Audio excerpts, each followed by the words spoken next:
there have always been Black conservatives. There are even maybe good explanations culturally or in terms of religion why there would be. So, and yet you talked about at the RNC, they elevate racists and racism enablers.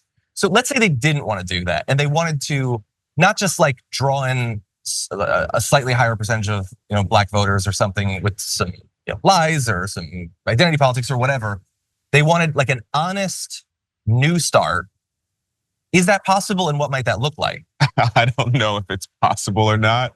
But you say that it would be better if there was a more diverse Republican Party. I do think it would be better. A storm is tearing up the digital media industry. Only our audience can save us in these difficult times. Help us reach our goal of 100,000 new members at tyt.com/team. I have a take at the end, and I encourage the viewers to go watch it. But I'll share. I do think it would be better if we had if both of our two major political parties in this country, if neither of them were hospitable places for racists. I think that would be a better country and ultimately a better world.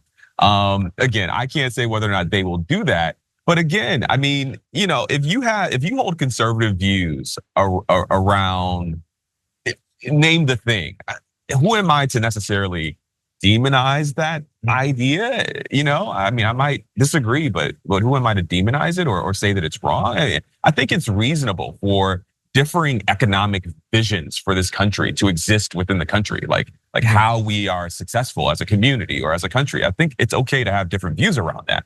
And it's just that unfortunately on one side, they have explicitly aligned themselves with white supremacists in a way, and not just white supremacists, let's be clear, anti-immigration, of course, homophobia, anti-trans, all of that in a way, anti-women, in a way that I think is dangerous and it's unfortunate.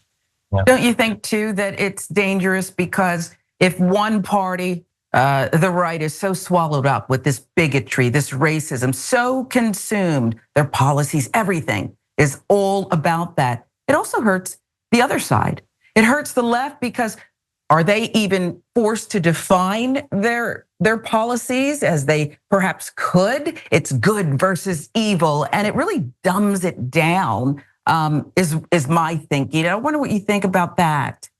No, I definitely think that's true. And Martin Luther King Jr. actually kind of talked about this before his assassination. He talked about how if the Democrats are somehow for progress and the Republicans simply turn against progress, then we're in a worse place than we were at that time.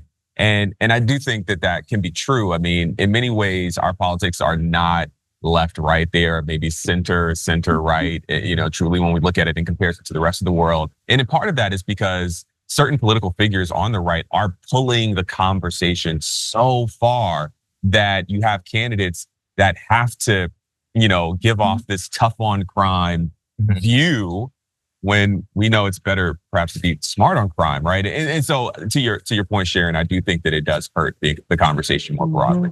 Yeah. Well, as we said, it's a great video essay. It goes into a lot more details and also more interviews. So everyone should definitely check it out, as well as the rest of your work available at Mother Jones. Thank you. Yeah, that'd be great. Check it out.